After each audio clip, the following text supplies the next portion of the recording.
Thanks very much. This is the 27th meeting of the New Right, and we've waited quite a long time to discuss one of the most important thinkers of the radical right and of a traditional perspective upon mankind and reality, and that is Baron Julius Evola.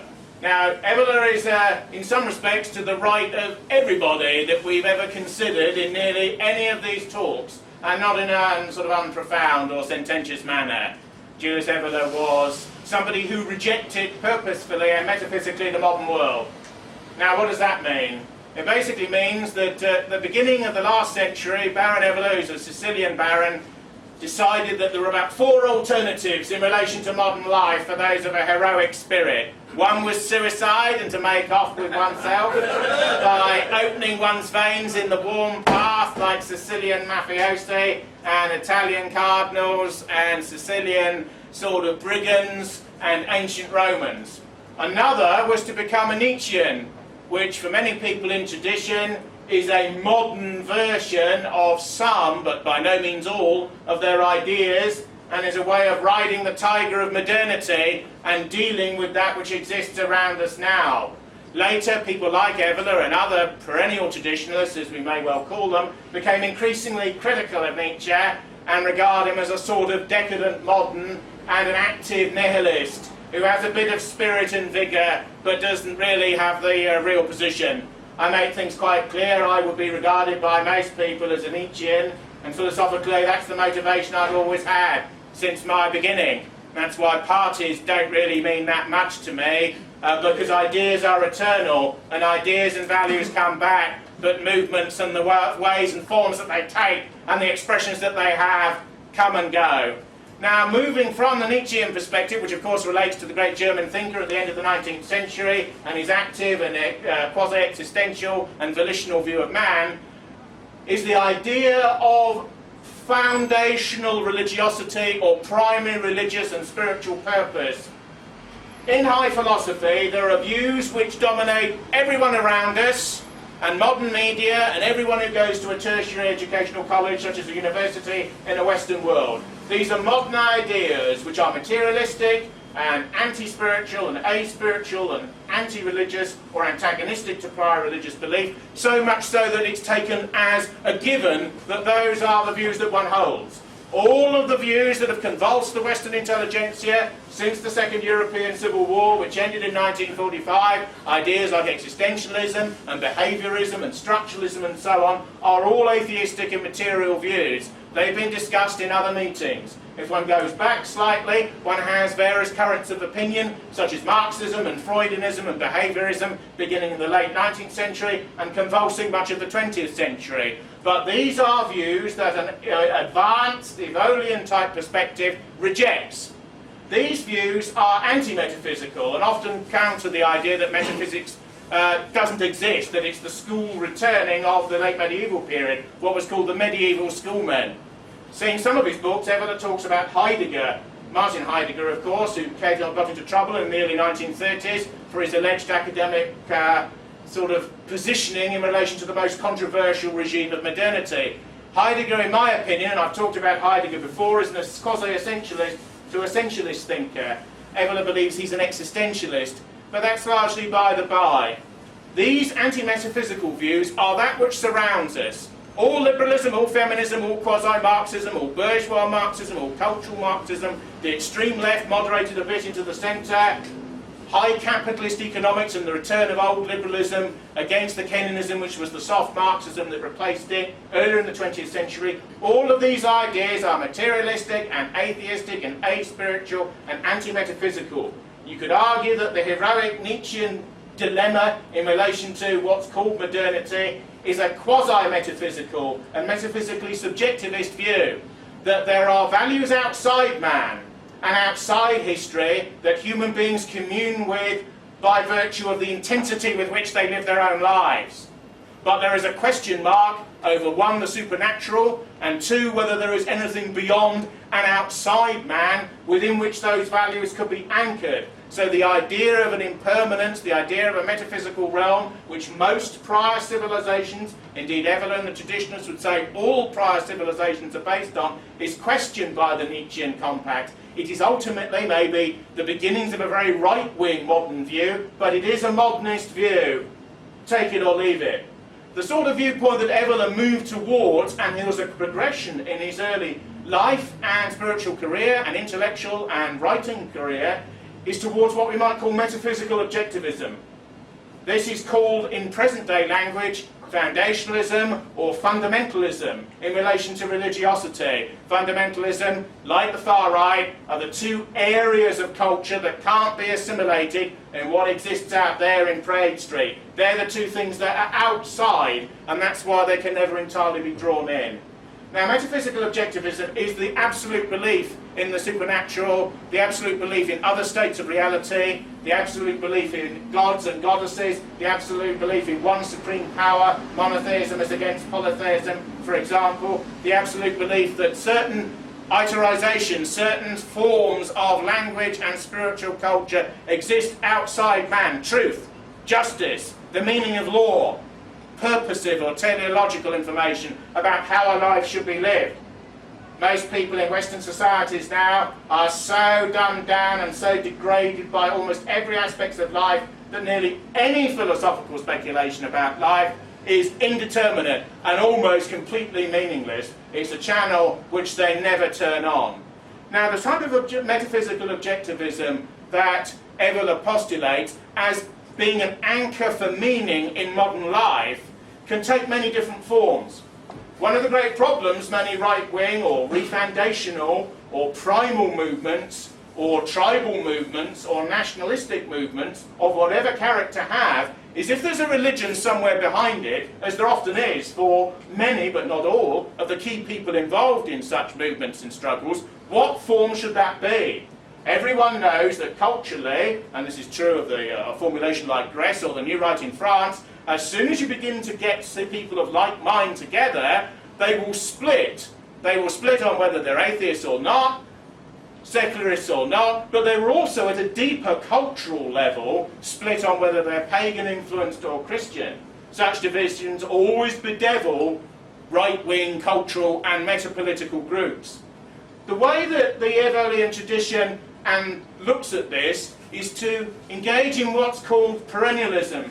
This is the inherent intellectual and ideological and theological idea that there are certain key truths in all of the major faiths. All of those faiths that have survived, that are recorded, that have come down to us, even their pale antecedents, even those dissident, deviant, and would-be heretical elements of them that have been removed, in all of them can be seen a shard of the perspectival truth that these particular traditions could be said to manifest. Beneath this, of course, is the ethnic and racial idea that people in different groups within mankind as a body perceive reality differently, experience it differently, have different intellectual and linguistic responses to it, and form different cults, different myths, different religions, because they are physically constituted in a manner that leads to such differentiation. This can lead amongst certain perennialists to a sort of universalism at times, almost a neoliberalism occasionally, where all cultures are of value, where all are interesting, quote unquote, where all are quite slightly interchangeable. But given that danger, the advantage for a deeply religious mind of the perennial tradition is to avoid the sectarianism and negative puritanism, which is inevitably part and parcel of building up large religious structures. As always, a thinker like Evola proceeds from the individual and goes to the individual. This can give thinking of this sort a slightly unreal aspect for many people. Where are the masses? Where is the democratic majority? Where is the BBC vote that decides? The truth is, Evola's not concerned with the BBC vote. He's not concerned with the masses. He regards the masses, and the sort of theorists who go along with him regard the masses as sacks of potatoes to be moved about. His thinking is completely anti-democratic, Machiavellian to a degree, and even manipulative of the masses, as long as it's done within an order of tradition within which all have a part. Evola dates the decline of modernity from, in a sense, the end of the Middle Ages and the beginning of the Renaissance, but many thinkers of a similar sort date the slide at other times. Evola's a Catholic, and once asked about his religious peculiarity, he said, or particularism, he said, "I'm a Catholic pagan," which is a deeply truthful remark, dialectically. I'm not a Christian, but if you look at it from the outside, the core or part of Christianity is obviously Roman Catholicism, even though I was technically brought up in the Protestant sort of forcing house of Anglicanism, a wet sheep religion if ever there was one. But Anglicanism, of course, is a syncretic religion, is a politically created religion, a bit Catholic, a bit Protestant, but not too much, and with a liberal clerisy at the top that's partly Protestant oriented within it and exists to manage the thing. One of the truthful, although this is en passant, one of the truthful asides that can be made about Anglicanism, and the reason why it's being supported even today through state establishmentarianism, when virtually no one attends these churches at all, except the odd old lady and immigrants from the third world, is that it's a way of damming up some of the extremism that does lurk in religion. Religion is a very dangerous formulation, as the modern world is beginning to understand. I remember Robin Cook, who was a minister, opposed the Iraq War and so on, and died on a Welsh or on a Scottish mountain. All that obsessive walking, when one's thin and red-headed, can lead to undue coronaries. But Cook once said, when we were young, and he's a son of the Manx, like most of these Scotch politicians are, in other words, he comes from a Calvinistic background to a degree, he said that in his early life he thought, with the general Marxist and Freudian conundrums, that religion was over. And now, towards the end of his life, this is just before he died, he said the dark, clammy, icy hand of religiosity in all sorts of systems is rising again. And secular leftists like us, he's speaking of himself, and those who believe in his viewpoint, are feeling the winds of this force coming from the side and from behind them, and it's a force that they don't like. I personally believe that, as with Evola, that people are hardwired for faith.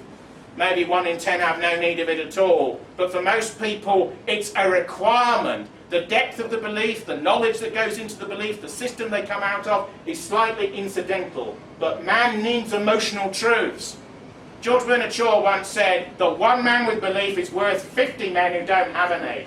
And it's quite true that all of the leaders of great movements and those that impose their will upon destiny inside and outside of particular countries have considerable and transcendent beliefs. Philosophical, quasi-philosophical, religious, semi-religious, philosophical melded into religious, and vice versa. Without the belief that there's something above you, and before you, and beyond you, and behind you that leads to that which is above you, we seem as a species content to slough down into the lowest common denominator, the lowest possible level.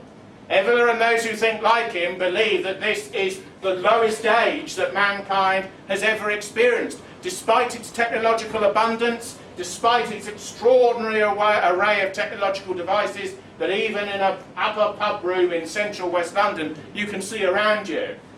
It is also true, and this is one of the complications of his sorts of beliefs, that some of the methodologies that have led to this plasma screen behind me would actually be denied by elements of some of the religiosity that people like him would put forward. But that's one of the conundrums about epistemology, about what you mean by meaning, which lurks in these types of theories. The interesting thing about these beliefs is that they're primal. Turn on the television, turn on the radio, the World Cup is just about to begin. Everywhere there is trivia. Everywhere there is celebration of the majority. Everywhere there is celebration of the desire for us all to embrace and become one world together. I met somebody recently who said, I don't want to be English. He said, I don't want to be British. He said, England's a puddle, he said. I want to step out. He said, I want to be a citizen of the world. I don't want to have a race. I don't want to have a kind. I don't want to have a group, even a class. I don't want to come from anywhere. I want to be on this planet. This planet is my home. Well, my view is that sort of fate universality. Maybe he should get in one of these little dinky rockets and fire himself off into some other firmament. Because this is the home that we have and know.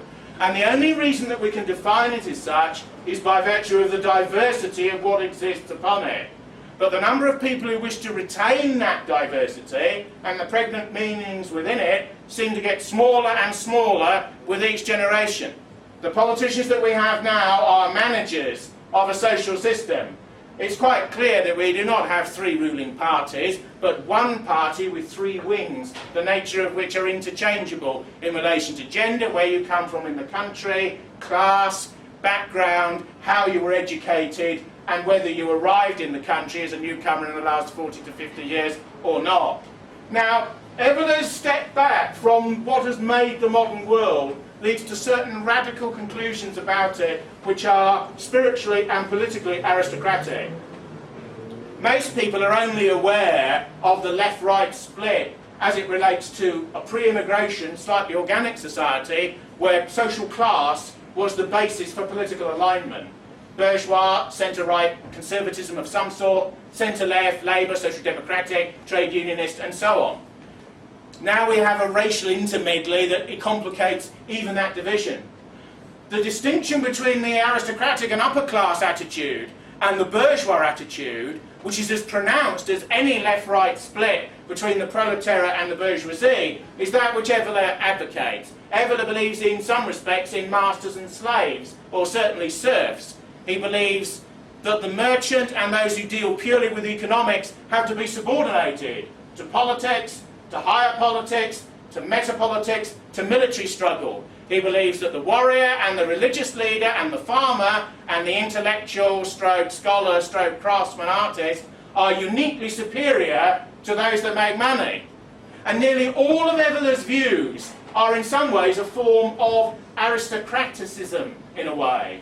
If you look at all of the sports that he favours, fencing, mountaineering, they all involve lone individuals who prepare themselves for a task which is usually dangerous and which can usually result, mountaineering for example, and his book Speculation on the Peaks, in annihilation, and creates, if you go wrong, but it creates an extraordinary and ecstatic sense of self-overbecoming if you conquer K2 as a Peruvian mountain, the Eiger, the Mount Everest, and so on. And even in the more populist forms of mountaineering, the sort of bearded upper middle class, Chris Bonington sort of cheery mountaineering, as you might call it, there is a streak of aristocratic, devil-may-care and Byronic license. The bourgeois view is, why do that? It's dangerous, it's pitiless, you can be hurt and injured, there is no profit, it serves no higher reason than itself. For Evola, the reason and the purpose is the reason to do it. It is the stages that you go through and the mental states you get into as you prepare and you execute a task which is dangerous. And the same analogy can be extended to martial combat. The same analogy can be extended to sports like ancient wrestling. Modern wrestling is a circus, of course, where the outcome is largely decided by the middlemen who negotiate the bouts between clowns, who can still damage each other very severely. But ancient wrestling was a bout that ended very quickly, and which was essentially religious, which is why the area that they wrestled in was purified with salt in most of the major traditions, and so on. Fencing. Take away the protective gloves and gear, and you have gladiatorial combat between people who are virtually on the brink of life and death. And these are the sorts of, only one step removed, even from Olympics fencing. It's noticed that in the contemporary Olympics, a movement that was founded in modernity on the Grecian ideal, nearly always founded by aristocrats, all of the early victors in shooting and fencing and all these early sports are aristocrats. Of course, the early Olympics have their funny side. Many of the female athletes that won early Olympic competitions were transsexuals. Of course, medical checks were instituted to prevent hermaphrodites and people of diverse genders and that sort of thing from competing in these competitions. But the individualistic sports in a mass age have been disprivileged and are largely regarded as strange wonderland sports that the masses only flip channels over in relation to the Olympics. For a man like Evola, and for the sensibility which he represents, things like sport are not a diversion. They are targets for initiation in relation to processes of understanding about self, the other, and life that transcend the moment. So one bout leads to another moment of skill. It's as if these moments, which most people always strive to avoid rather than engage upon, are in slow motion. The whole point of Evola's attitude towards these and other matters is to go beyond that which exists in a manner which is upwards and transcendent in its portending direction. This is a society which always looks downwards. What will other people think? What will one's neighbours think? What will the people out there think? What will this BBC audience think? What do the masses, left, right, centre, pressing their buttons on panels and consoles, think? The sort of Evolian response is that what they think is of no importance. And they ought to think what the aristocrats of the world, in accordance with the traditions which are largely religious, out of which their social order comes, thinks. You can understand that this is an attitude which has not endeared this type of thinking to contemporary pundits and to the world as it now is. It's also inevitable that when Evola's books were published, they would enter the English-speaking world via the occult, via mysticism, via various types of initiated and individualistic religiosity. The whole point about the Western occult, whether one believes in the literal formulation that these people spout, or whether one believes in it metaphorically and quasi-subjectively, is that it's an individualistic form of religiosity.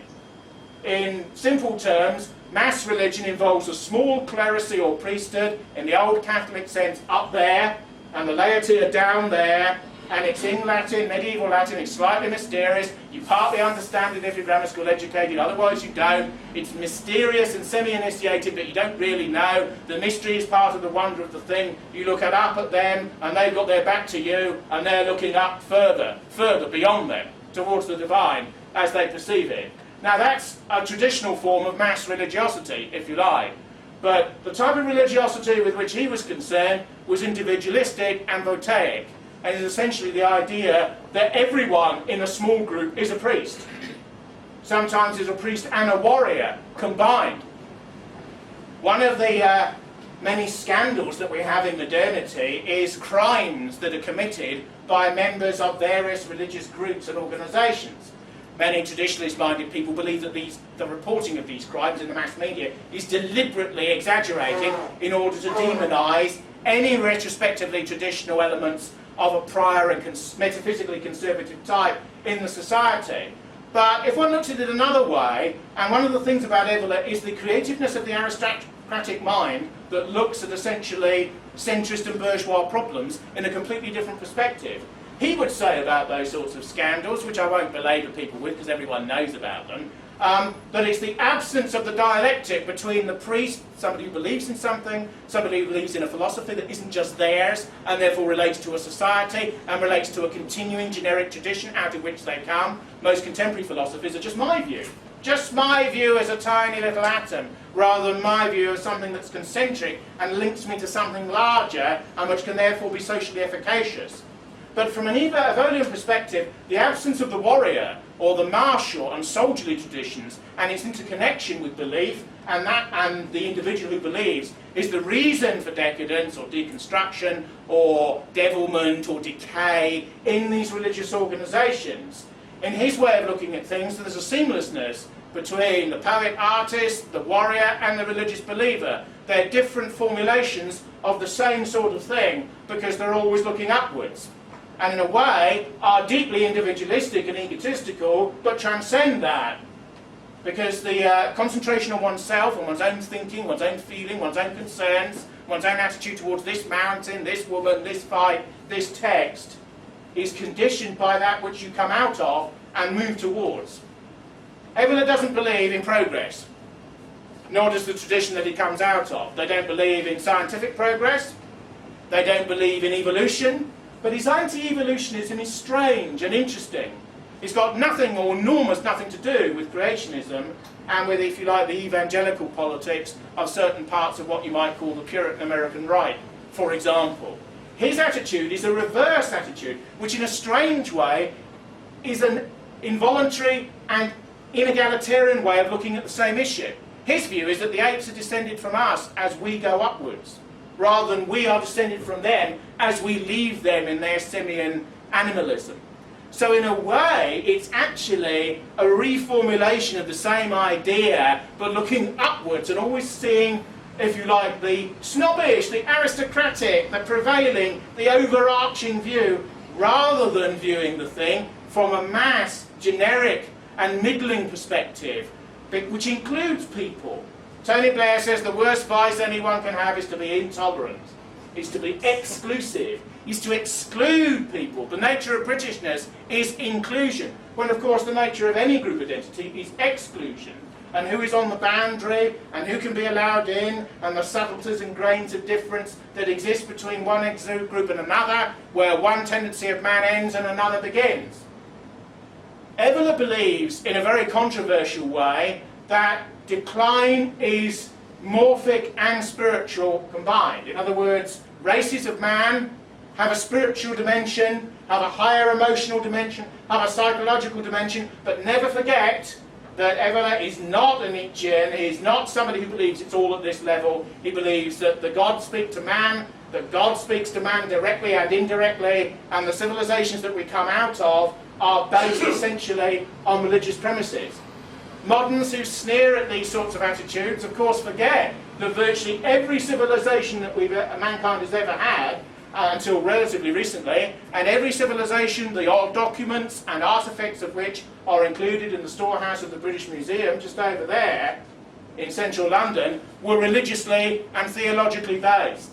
It's only really in a post-Enlightenment, late Scottish Enlightenment, English Enlightenment, French Enlightenment, 18th century plus sort of a way, that the secularization of Western Europe rivals the rest of the planet. Further east in Europe, less of it. Further south in Europe, a bit less of it. Religiosity on most of the other continents of the earth is still a primary force, but Evola would despise the sort of religiosity that prevails there, because he would see in it broken down thinking, syncretism. The people who would say he would be in favour of contemporary Saudi Arabia, for example, would probably be sorely disappointed. He would see, under the religious police, under the strict observance of this or that rule, American satellite dishes and modern devices, and that which is external and which has been in relation to modernity and which has been internally accepted. So Evola is always the critic, if you like, and always on the outside. Now his career is quite complicated, because when he was a very young man, he fought in the Italian War, in the First World War on the Italian side. They of course fought on the quote-unquote Western or Allied side in that war, as is often forgotten. There's some extraordinary photos of him on the internet in these goggles and these helmets, looking extraordinarily fascistic, you know, and that movement hadn't really even been created then, you know. He looked like that in a D'Annunzian type way, stylistically, even before the gesture itself. Evola, of course, partly disapproved of fascism and National Socialism, even though he became very heavily implicated and or involved in both of them, because in his view, they weren't right-wing enough. They weren't traditional enough. They weren't organic enough. They weren't extreme enough. Evola is probably the only thinker in the 20th century who has written a slim volume criticising National Socialism from the right, not from any point to the left. He only aligned with these movements because they forced modernity to question itself, and because they were anti-democratic, and because they were ferocious and desired morally and semi-theologically, because few, including liberal critics, would deny that there was a semi-theological insistence to most of the radical European movements, even of the left, but certainly of the right, in the last 20th century, certainly the first half of the last century.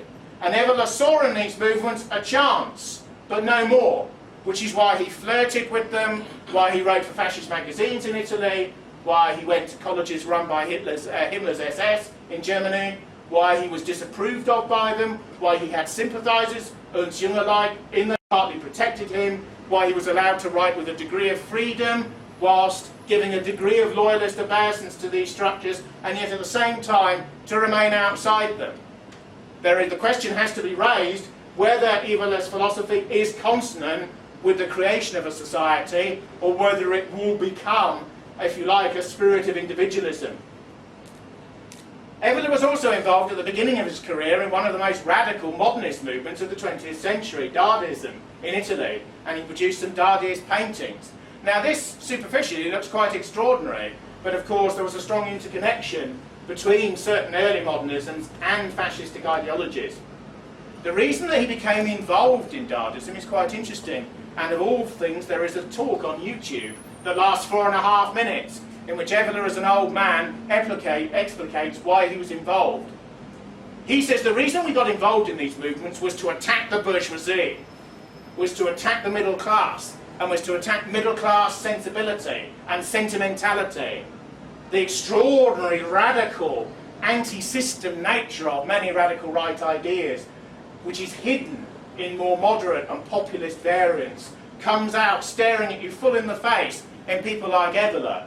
Many fascistic and radical movements of the right, of course, were peopled by adventurers and outsiders and quasi-artists and demi-criminals and religious mystics and madmen and people who were outside of the grain of mainstream life, particularly people who were socialised by the Great War, which many of them experienced as a revolution. Wyndham Lewis, who was strongly drawn aesthetically to modernism and politically to various forms of fascism, and was a personal friend of Sir Olswell Mosley, once said that for us the First War was a revolution, wasn't a war. We saw killing on a truly industrial scale. We saw the industrialisation of slaughter. And one of the interesting ironies of the Evololian, and in some ways Ernst Junger's position about war, is that although thinkers like them are regarded by pacifists and liberal humanists and feminists as warmongers, there's a distaste for mass war in Junger and Evola and the others, because it's the war of the ants, the war of the masses in blood and dung and soil and gore. There is nothing chivalric about a man being torn to pieces by a helicopter gunship when he doesn't even have a chance to get his Armalite into the air. Evola would prefer the doctrine of the champion. You know, when two medieval armies meet, and one enormous hulking man comes out of one army in full regalia, trained in martial splendour and arts, as the previous speaker discussed, in relation to the Norse tradition, and another champion emerges, and they fight for a limited objective that leaves civilization intact on either side, but the one that is defeated will obviously pay dues to the other. Now, this shows the extremely sort of Byronic, individualistic and aristocratic spirit that lurks in Evola's formulations. The way his work has come down to us, of course, is the way he lived his life and the books that he wrote. It's interesting that the Anglo-Saxon world has received his literature through translations by mystic and occultistic publishers in the United States, about Tantra, about Buddhism, about Japanese warrior caste and traditions, about the Holy Grail, about Greco-Roman, High Christian, pagan and post-pagan, Europeanist and other traditions. Another radicalism about Evola is total unstuffiness and absence of prudery in dealings with sex. Evola wrote a book called Metaphysics of Sex. He regards sexuality as a primal biological instantiation through which the races of man were renewed and replaced, but at the same time he regarded it as one of the primary human acts, act of great energy and force that has to be channeled, has to be made use of, has to be transcended in and of itself. You have this odd commitment to Tantra, which is a sort of erotic extremism of occult excess, and a total opposition to pornography. Why? Because the one involves the commercialization of sex. The one involves money interrelated with sexuality. From this purely sort of primal perspective, money almost has no, unless a marriage is arranged between dynastic states or groups for particular statal purposes, which is fine, money has almost nothing to do with these areas of life. The disprivileging of money as the basis of everything, and the belief that the society that we have now is the result of the fact that every politician in all of the parties represented in the major assemblies, including radical right parties, essentially of a populist hue, believe in Homo economicus. They believe that man is an economic integer and nothing else matters. Immigration, it's good for the economy, don't you know? Mass movements of capital around the world at the flick of a button on a screen, in exchanges all around the globe, particularly in the Far East now, but also ubiquitously.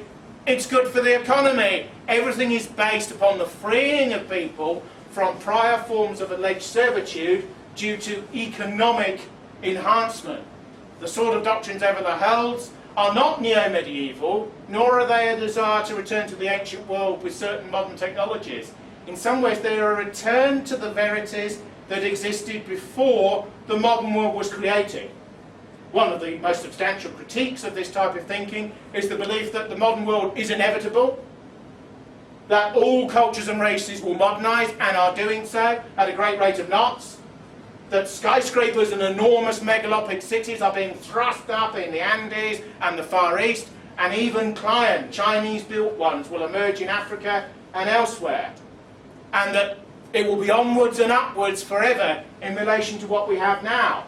There are grotesque problems with that, of course, because to give every human on this planet, irrespective of race, kinship, clime and culture, a middle American lifestyle, you will need 3 planets, 8 planets, 10 planets, or you may need them in order to give them that middle American feeling. The 3 satellite dishes, the condominium, the 3 sort of Chelsea tractors outside on the driveway, the multiple channel TV and so on. To give every African that, we will need many, many planets and many, many times the economic wherewithal that we have even at the moment. The interesting thing about Evola is that many issues that convulse people today, famine in the Third World, war in the Congo, HIV/AIDS, he would say, well, are interesting, of course, because they're things that are going on and everything has a meaning even beyond itself. But ultimately, they're unimportant. The number of humans on the earth doesn't matter to his type of thinking. Pain and suffering does not matter in accordance with his type of thinking. Indeed, he welcomes it as part of the plenitude of life, because life begins in pain and ends in pain. And most people live their entire life in the denial of the fact that life is circular, as his philosophical tradition believes the world is and meaning is. There is progression round the circle, but there is decline. And decline and death are part of an endless process of will and becoming. It is essentially, and in a very cardinal way, a religious view of life, but also a metaphysically pessimistic and conservative view of life in a profound way that the conservatism of contemporary liberal Tories like Cameron would almost not even begin to understand. To a man like him, theories of Evola's sort are lunacy. Are lunacy, quite literally. The return to the Dark Ages, the return to the Middle Ages, quasi-justifications of slavery, quasi-justifications of the Waffen-SS. This is what Cameron or his colleagues on the front bench, and his even more liberal colleagues on the same front bench, would say about these sorts of ideas. But the irony is that 300 to 400 years ago, most civilized structures on Earth were based on these ideas, that even the modern ones that replaced them are based upon the contravention of these sorts of ideas, which means they realised they were real enough to rebel against in the first instance. And it's also true that even in the high point of modernity, post-modernity, hypermodern reality, all the phrases that are used, when a war occurs, when the planes go into the towers in New York, when the helicopter gunships stream over Arabian sands, you suddenly see a slippage in the liberal verities and in the materialism and in some of the ideas which are used to justify these sorts of things. Not much of a slippage, but you suddenly see a slippage, what occultists and mystics call a rending of the veil, a rippling of the veil of illusion between life and death. What life is really about. Is life really about shopping? Is life really about making more and more money? Is life really about bourgeois status when one already has enough to live on? Is life really about eating yourself to death? These are the sorts of things that Evola's viewpoint pushes before people, which is why the majority will always push it away. His political texts are essentially revolt against the modern world, Men Amongst the Ruins, and sort of Riding the Tiger, which explore the nature of a man who is born now when most of the prior traditions of his culture and his civilization have collapsed. The civilization of man, the fact that Western cities have turned into third world sort of zones, the fact that semi-criminality is endemic, the fact that you go into a street, graffiti is there, rap music blares from a passing car, 20%, 40% of the street has no relationship to you aesthetically or ethnically or racially or culturally. Evola would see this as part of the inevitable climate of decline and spiralling downwards towards matter, which is intentional and volitional. The most controversial area of Evola is when he begins to unpick and reformulate many classic propositionalisms of what might be called the old right to determine what has occurred and why. Evola is essentially, although he began in a more subjectivist and changeable mood, Evola is essentially a deeply religious and aristocratic man. This means there is always a reason. Liberals believe that everything is a confusion, and everything is contingent upon itself, and everything is an accident waiting to happen. But like Christ in the New Testament, who believes that when two birds fall to the ground, the Father is aware, Evola believes that there is always a purpose and a reason. Evola believes that civilizations are collapsing in on themselves and tearing themselves apart internally for reasons that are pushed by elites and by forces which are manifest within them that will that desire. The endless atoms and causal moments in the chains may not know of that which is coming, that which is non-volitional, that which is partly pre-programmed. But he believes that these tendencies of mass servitude, mass death, mass proletarianization spiritually, mass plebeianism, mass social welfare, mass social democracy are willed, that the destructivity of prior cultural orders is willed and is definite, and certain racial groups are used to facilitate that destruction, and that other groups use them in order to achieve it. He believes in an aristocracy of man because he believes everything is hierarchical. There was an interesting moment in a by-election in East London, or Eastern London, just recently, when the chairman of the party that I used to be in a while ago was asked by a woman of Afro-Caribbean ancestry, "Are we equal with you?" And the media's there, 20 cameras are upon this individual, and therefore, given the logic and the paradigm that he is in, he said yes. He would probably want to say yes, but the media has gone on because it's got the required answer. Indeed, a lot of media investigation now is asking a politician to affirm their correctness before a prior methodological statement, and woe betide any of them if they show the slightest backsliding on any issue about which they should be progressive. Evola's answer, who can put words in the mouth of somebody who died a while back, but the answer of his type of thinking would be that that woman is unequal in relation to a black writer like Wole Soyinka. He's a Nigerian, he's from the Yoruba tribe, who won the Nobel Prize. Is he worthy of winning the Nobel Prize? Was he given the prize in the 1990s because it was fashionable to do? Rabindranath Tagore, the great Indian writer, and Brahmin and higher caste type won it in the 1930s. Probably wasn't too much political correctness then, but there was probably a bit even then. The Evolian answer is that she is not equal in relation to Soyinka, and Soyinka is not equal in relation to Chaucer, or Defoe, or Shakespeare, or Voltaire, or Dante, or Tolstoy, or Dostoevsky, or Wagner. That everything is unequal, and that everything is hierarchical, and that there's a hierarchy within an individual, and between groups of individuals, because everything is looking upwards, and everything has a different purpose in life.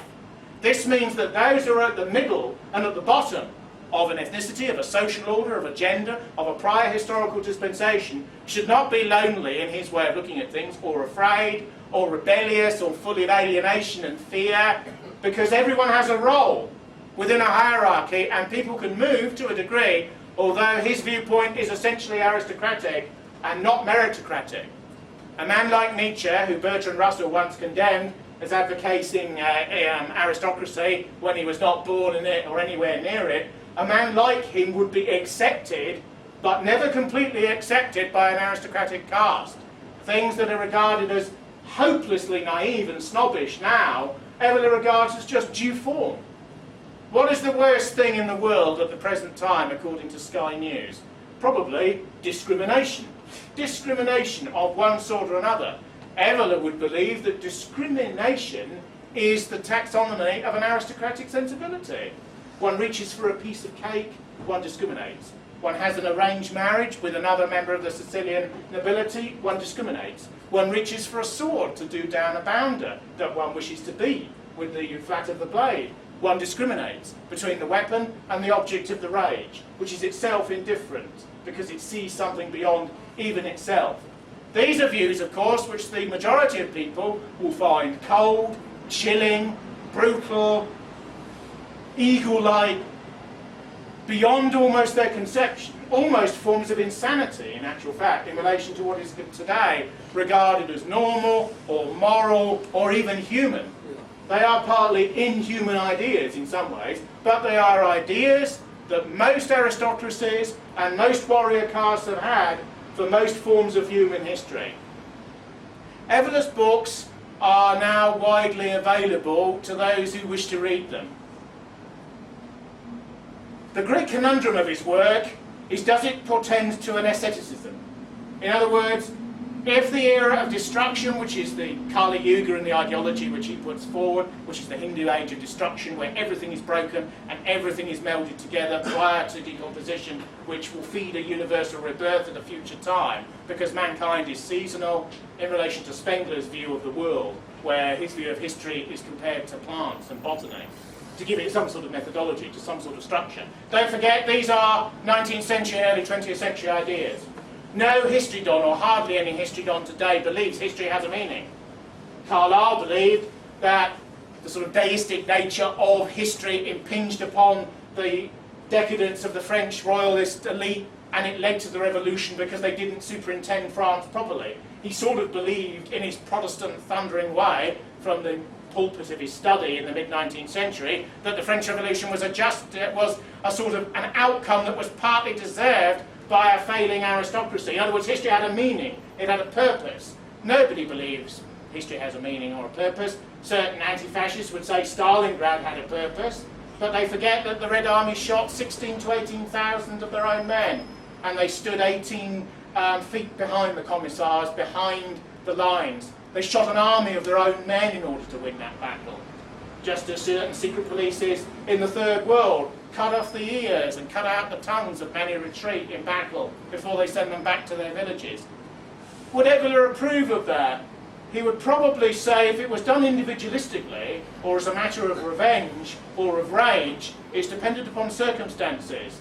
But to do it in a mass-oriented way, mass camps, mass sirens, the totalitarian response, particularly of communism, the reduction of everything to the lowest common denominator, so all can be free in a sort of pig-like uniformity, he would consider that really to be death and to be fought against. Evola is extraordinarily controversial because there is an area in his thinking, particularly in relation to the Islamic world, that leads almost to the justification, as certain liberal critics say, of forms of religious terrorism. He never quite advocates that, but it's quite clear his loathing of the modern world is such, and his nuanced appreciation of the Islamic concept of jihad, where you fight within yourself against doubt and fight externally and in a quasi-pagan and masculine way against the enemy that is without you, has a resonance that chimes with certain extremist religious people who basically want to blow the modern world up. So Evola is, as I say in my title, one of the world's most right-wing, certainly most elitist thinkers. The interesting thing about him is that everything always looks upwards, even his doctrine of race. You find in many racialistic movements a sort of socialism, that if you're of my ethnicity, you're quote-unquote all right, as if possession of a certain melanin skin content or absence of same was all that the thing was about. A sort of, when Norman Tebbit says that the British National Party is old Labour plus Powlite racialism, there is always a streak of truth to such viewpoints. Evola doesn't believe in that. Evola believes that race is spiritual as well as physical. If a man comes to him and says, "Oh, I'm white, you should be looking after me, mate," he would say, what is your intellect? What is your quality? What is your moral sense? What do you know about your civilization? How far are you prepared to fight for it? What pain can you endure? Have you had understanding of death in your family, in life? Mature or a profound human being, or are you part of the limitless universality, although you were born in a particular group? which I respect and come from myself. That's the sort of principle he would have. Now that is an attitude of revolutionary snobbery in a way, but it's snobbery based upon ideas of character. And in the end, as we know politically, character is a fundamentally important thing. And the absence of it, particularly in quasi-authoritarian movements, is poisonous, because people once in place cannot be removed, except by the most radical of means. So there is a degree to which leadership is all important. Look at an army. An army is not a gang of thugs, but it can easily become one. An army can easily become a rabble, but armies are controlled by hierarchies of force, the nature of which is partly impalpable. Each squad has a natural leader. Each squad has an uncommissioned officer. Each squad has an officer above them. Each squad has an officer above them. In real armies, German, British armies of the past, one officer goes down, somebody replaces them from lower down, assumes immediately the responsibility that goes with that role. Even if all the officers are gone, and all the non-commissioned officers, the natural leader, the one of the 5%, most behavioural anthropologists believe that 1 in 20 of all people have leadership criteria and step forward in a moment of crisis and are looked to by the others because they provide meaning and order and hierarchy in a moment of stress. Have you ever noticed that when people undergo disaster, or when they're in difficulties, they look for help, but they also look for people to lead them out of it? Leaders are never liked, because it's sort of lonely at the top. But leadership is like probably the desire to believe in something beyond yourself, is inborn. And while the principle of leadership remains, where in even democratic societies, leaders are required in order to energise the democratic masses. Don't forget, most of the Caesarisms of modernity are red forms of Caesarism, forms of extreme authoritarianism and even pitilessness, all in the name of the people, all raised in the name of the masses and their glory and their freedom, their liberty and their equality. When Forbes magazine says that the Castro's family's wealth in communist Cuba is $70 million US, when it calls them communist princes, when it's, don't forget, an ordinary man in Cuba can be imprisoned for owning his own plumbing business.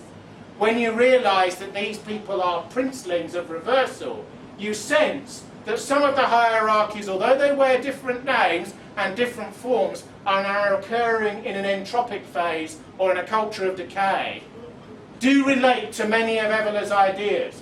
He would say, even in reversal, he would say this is because these ideas are eternal and are perennial and will out in the end. The traditional political right-wing criticism of these sorts of ideas is that they're purely philosophical, they relate to individuals and their lives, they tend to hermeticism and the ascetic view that a learned spiritual man, a man of some substance, can go off and live by himself and the rest can rot down to nothing and who cares. They say that they feed a sort of post-aristocratic misanthropy. Look at our own aristocracy. They probably lost power in about 1912. They were never shot like in the Soviet Union. They were never beheaded like in revolutionary France 200 years before. But they have lost everything in a way because their function has been taken from them, hasn't it? The reason for those schools, the reason they were bred in the first place, the reason for all their privileges and so on has been taken away.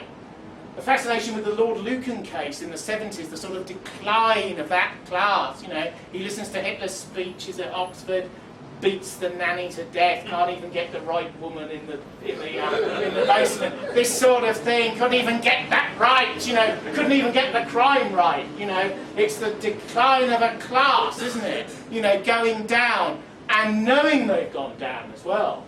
It's sort of Oswald Mosley, his son enjoys being dressed up as a woman and spanked, and his son's just died of a heroin overdose. And it's not, and yet Oswald Mosley is in that family chain. You don't need to really think that there is a sort of efflorescence there. It's a bit unfair on that family and so on. But don't forget, this was a class that was born to pitilessness and rule. This was a class that identified with eagles. That's why it put them on their shields and on their ties and on their schools. And now look at them. But of course, they have, in a sense, joined the rest, haven't they? They've joined the mass. What they once were no longer matters. Cameron sums it up in a strange sort of way. Traditionally, since the 1960s, the Tories have always elected pushing middle-class people with whom the mass of their electoral support can identify. It was always said Douglas Hume would be the last of the old breed. He was Premier when I was born. He would be the last of the old breed that would survive and thrive. When asked about unemployment in 1961, Douglas Hume said there's a room for a second gamekeeper on my estate. And people said he was out of touch. Out of touch. And he was out of touch, let's face it. But he thought that was a quite commodious and moral answer, you see. Cameron is strange because all of the ease before the camera, the ease before people, no notes, look at me, not a trembling lip, all of that ease is part of the genetics of what he partly comes out of. And yet all of his values are bourgeois. All of his values are middling and mercantile. All of his values are this society as it now is. Would Douglas Hume have joined or even given money to United Against Fascism, who he would have regarded as smelly little people on the margins of society, who were a left-wing rabble, who probably need to be beating the grass somewhere, or in my regiment? Do you see what I mean? The idea that he would identify with these people because the real enemy represents the seeds of the aristocracy from which one has fled, that wouldn't occur to him. He was too much what he was, basically, as a form, to really consider these lies and these legerdemain and this flight of fancy. One comes to the most controversial area of Evola's entire prognosis, and this is the belief that Jewishness is responsible for decline, and that they are a distinct and another race that pushes upon things and causes things to fall and be destroyed. These are the views, of course, the belief that there is a morphic element in the nature of the decline that has made him so untouchable and controversial.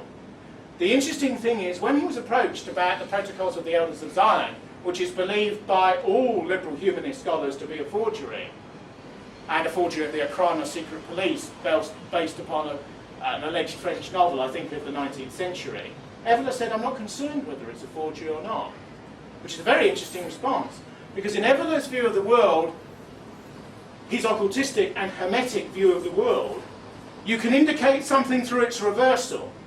You can indicate something through metaphoricization. Something can be emotionally true and not completely factually true. A text can be used to exemplify truths deeper than its own surface. This is a religious view of the text, of course, that the text does not end with itself. It's a medieval view, and is based upon a science of linguistic study called hermeneutics, where you would look at every word, you would look at every paragraph, you would look at every piece of syntax to deconstruct for essence rather than deconstruct to find the absence of essence. In the Western world, if you go to university now and you do any humanities, any arts, any liberal arts or any social science course, you will come across an ideology called deconstruction. Even vaguely, the semi-educated have heard of it. This is a viewpoint that says that any essentialisms, race, class isn't an essentialism, but it begins to become one in the minds of man, belief in God, gender, and so on. Any essentialism leads to the gates of Auschwitz. This is what deconstruction is based on as a theory. Therefore, you look at every text, you look at every film, because they're obsessed with mass culture. You see, looking at what the masses look at and what they're fed by the capitalist cultural machine. And they look at this and they say, oh, look, dangerous essentialism there. Do you see that in that John Wayne film? Do you see the way he spoke to the Red Indian? Sorry, Native American, you know, this sort of thing. You see that sort of thing. And you look at these things and you break them down and you break them down again and you break down the element of sort of David Duke, quote-unquote, logic that could be said to lie in that particular phrasing and so on. But the sort of analysis that Evola maintains is what you might call constructionism rather than deconstructionism. And that's building upon the essences of things and bringing out their discriminatory differences. So to him, the fact that that text may have been put into circulation by the Okhrana, the Tsarist secret police, as a profound hermetic metaphoricization for courses of history which may or may not be occurring, is worthy of study. He again returns to the idea that everything has, if you want war with the Islamic world, the towers will fall. If you want a pacifist and isolationist America to enter the Great War, a particular boat with civilians on board but weapons underneath will be torpedoed by the Germans. If you want to get the isolationist boobs of Middle America into a global struggle in the early 1940s, you allow the prospect of an attack that you know is going to happen to occur, and you make sure that your aircraft carriers are not there, and you blame the middling officers who were there for the incompetence retrospectively, because it is the moment to kickstart democratic engagement with heroic and Spartan activities. Who can doubt that there is a streak of the Spartan when an American Marine goes up a beach in Iwo Jima, or when he fights in Fallujah? Some of the modern world has certainly fallen away for that man as he faces oblivion in warriorship against the other, even within the modern. And people like Evola and younger would realise that. There's even at times, in the extremity of modern warfare, a return to the individual. What about these American pilots and these other pilots, these Russian pilots, who fly in these planes and the warrior is part of the plane? You know, they have a computer in their visor, and they have all sorts of statistics that are coming up before them, and it's like a man who's an army fighting on his own, isn't it? He's got an amount of force under his wings, which is equivalent to an army of centuries ago. So you have a return to elite individuals trained only for killing and warriorship at the top tier of present Western advanced military metaphysics. Because the interesting thing about Evola's way of thinking is it's creative. Most right-wing people are pessimistic introverts who don't like the world they were born into. But Evola seems to me to be extravagant, optimistic aristocrat who always sees not the best side of everything, but the most heroic side of everything that goes beyond even itself. Even if the protocols of the Elders of Zion, in accordance with his diction, was a lie and can be proved to be such, the fact that millions were motivated to believe in it, millions to reject its causation, that people fought out the consequences and the consequences of the consequences in relation to even some of those ideas, means that it is of great specificity and import. Nietzsche has the idea that a man stands on the edge of a pond and he skims a pebble into the pond, and it skips across the water. You know, when you get the skimming right, and it goes and it goes and it goes, and wave upon wave moves upon the surface, and you can't predict the formulation of the wave and the current that it leads into, and that history has unknown consequences. The Maoist general who was asked by an American sympathiser after the Maoist Long March, itself partly mythological, "What's your view of the French Revolution?" And he memorably replied, "It's too early to tell, because it's only 200 years back." That is the sort of perspective that Evola has. And although there will be crushing defeats, and men are now of his sort, aristocrats of his sort, for whom the modern world has no time, play polo, waste your money, sort of go to brothels, gamble all the time. There's no role for you. The world is ruled by machines and money and committees and Barack Obama. You know, American rightists call Obama Obamination. Like, instead of abomination, that's a villain in a Marvel comic, actually. But never mind, isn't he the signification for everything that is declining in America? And isn't all of these middle-class tax revolt type movements, which are 100%, should we call them grassroots American, aren't they really within the allowed channels of opposition? He's a socialist, it's all about tax, it's not about anything else, it's all within the remit of healthcare, budgetary constraints and our views on same, etc., etc. What about the deficit? Aren't all of these movements and the sort of rage that they contain elements and spectrums of what he would call anti-modernity or semi-anti-modernity within modernity? None of us know what the future will hold, but it is quite clear that unless people of advanced type in our group believe in some of the traditions that they come out of again, they will disappear. And in Evola's view, they would deserve to disappear. So my view is whatever one's view, whatever one's system of faith, and don't forget, in the Greek world, you could disbelieve in the gods and think they were metaphors, you could kneel before a statue of them, or you could have a philosophical belief in between the two. and all were part of the same culture, all were part of the same city-state, and if called upon as a free citizen to defend it, even Socrates would stand in line with his shield and his spear. All of Evola's books are now available on the internet. The most controversial passages about morphology and ethnicity are all available on the internet. Read Julius Evola. Read An Aristocrat for the Past and the Future. And look back at the perennial traditions that are part and parcel of Western civilization and can fuel the imagination and fire even of those who don't entirely believe in them. Thank you very much.